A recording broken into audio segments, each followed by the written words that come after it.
Hello, everyone. I just wanted to pop in really quick and just say, there is music playing in the background. Um, Someone commented on one of my videos recently saying that it would actually be put music in the background instead of just having it silent.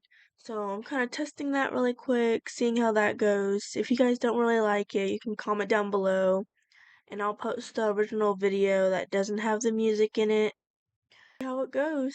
Thank you guys so much for watching. I love you all, and you guys be careful, be safe. How is everyone doing today? Hopefully good. So, we're back on Golden Hearts. This is chapter 6, the report. So let's get straight into the video.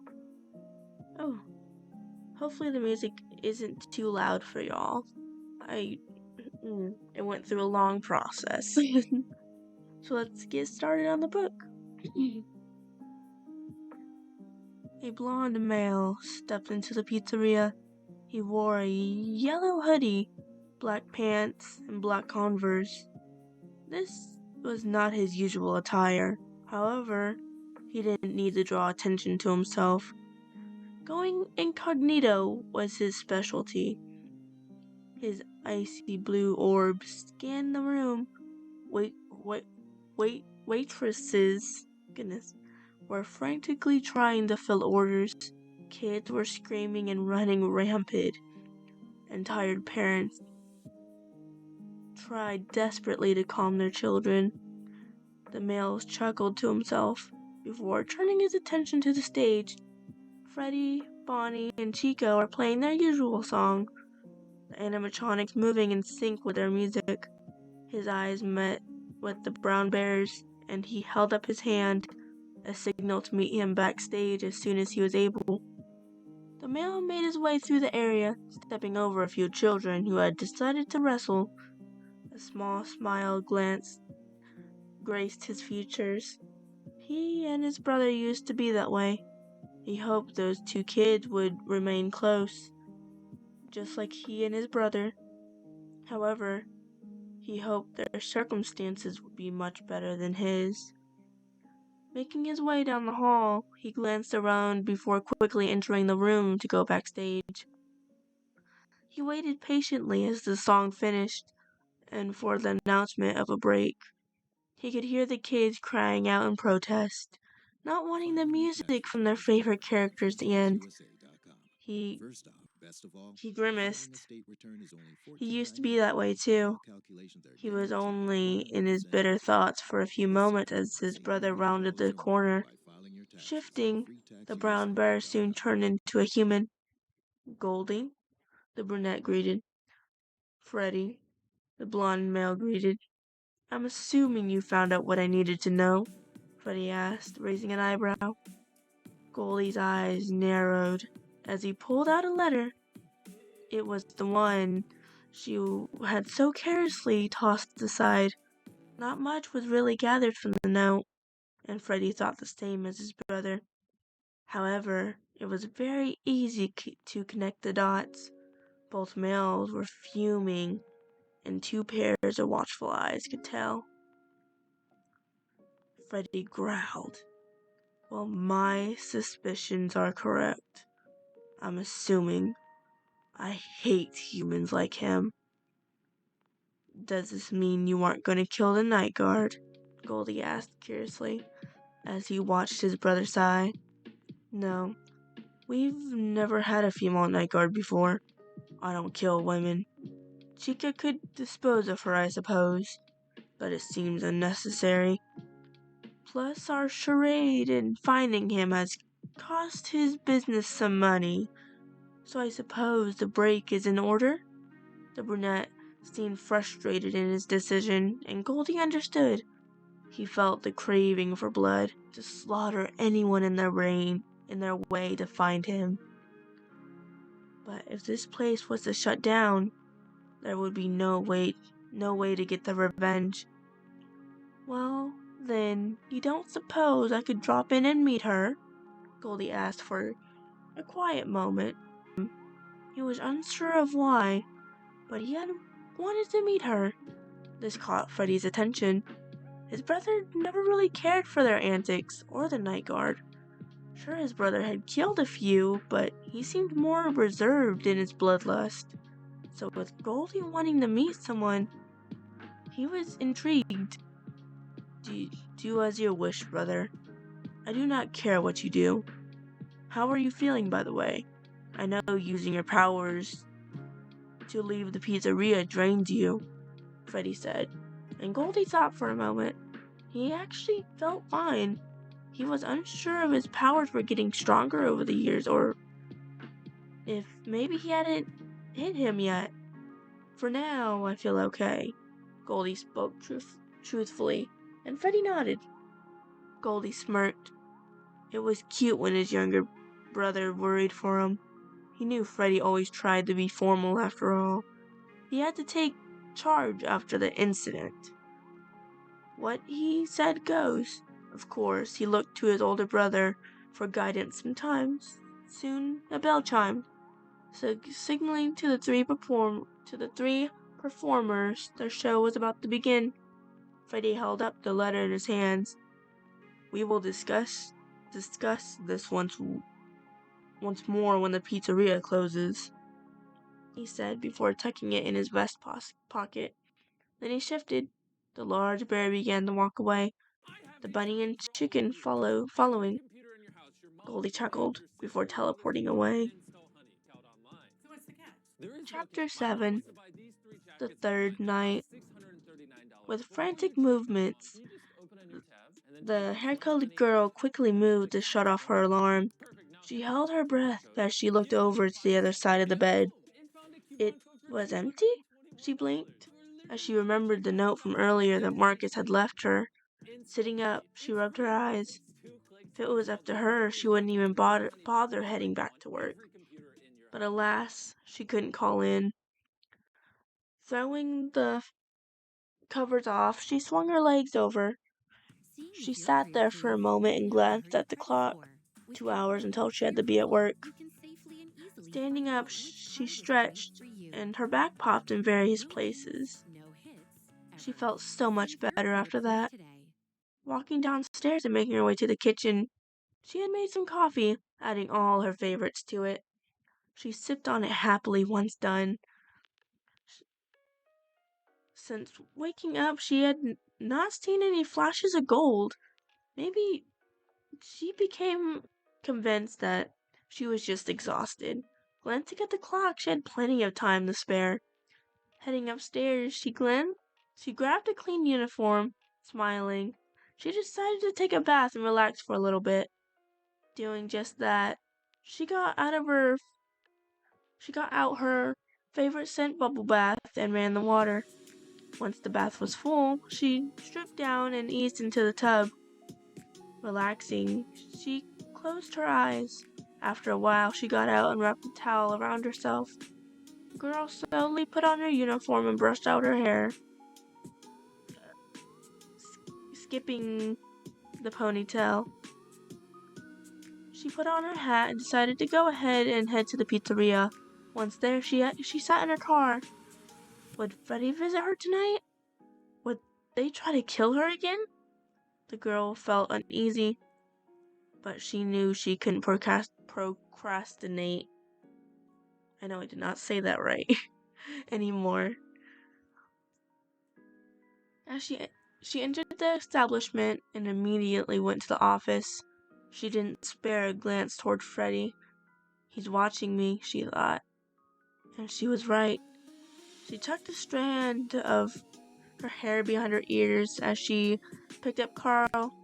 Hello, I'm back, she hummed, squeezing the plush softly. Sitting in her chair, she turned on the cameras. The bell chimed as she did. Nobody moved. She checked Pirate's code before turning the cameras off. She listened intently for sounds as the phone rang again, which made her nearly jump out of her seat. She stared at it for a moment before muting it. She was in no mood to listen to what that male had recorded the messages.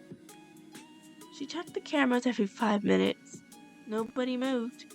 Time passed by rather slowly, and by the time it reached 3:59, she was convinced she would have no visitors yet again. Should I be relieved? She thought. However, as the clock turned to 4, heavy footsteps approached down both hallways. She yelped as she quickly turned on the cameras. Bonnie and Chica's were gone. She flipped through the cameras after camera. Both were heading her way. She was a goner. The footsteps got closer as she quickly pressed the door buttons. Both doors effectively slammed down with a loud thud. Her heart hammered loudly in her chest, and she was sure it was going to burst through. However, she breathed out in relief now she was safe in an enclosed office.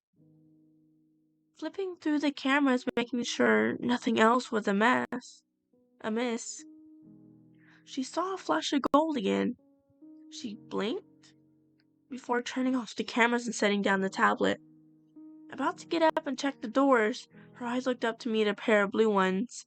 She screamed. The male chuckled as the smaller girl flung herself back. Well, well, you must be the famous... Your name, my brother is so intrigued by. Congrats. He doesn't often decide to spare people. Who are you? She whispered, clutching where her heart is. He didn't reply as the two studied each other for a long moment. This was Goldie's first time being super close to her despite following her around all day. Her small frame was littered with bruises, and he noted the one around her neck. There was a dark handprint where a large hand, undoubtedly male, and undoubtedly the man named Marcus' handprint. Anger coursed through his veins at the sight, but the bruises didn't stop there. They were on her arms, and he was certain there would be more underneath her clothes. She studied him as he did her. She felt exposed, as she knew his eyes were examining her bruises. She also noted that he looked exactly like Freddy, but a different color scheme. The male sighed before speaking. Fredbear, he said, or Golden Freddy, if you will. However, you may call me Goldie. She nodded. His blue eyes darted to a motion screen before he moved to quickly open both doors. Don't worry, they won't bother you while I'm in here. Your name didn't feel much safer, but she nodded. She was not sure what to say, and what could she say? Sure, she had millions of questions swirling through her mind, but she didn't know if she could trust this male. So, he beat her to talking. Care to tell me where you got all those bruises? He asked. Goldie already practically knew, but he wanted her to admit it. The girl's eyes widened. He noticed as she gulped and began to fidget. She was so nervous. She was about to lie. He narrowed his eyes. I'm just very clumsy, she lied. And he was right. Goldie closed his eyes and with a frustrated sigh, he shook his head. You are a terrible liar, he said, his cold blue eyes opening to glare at her. She looked like a deer caught in headlights. Why do these bears even care? She thought bitterly. So what if I am? It's honestly none of your business, she whispered.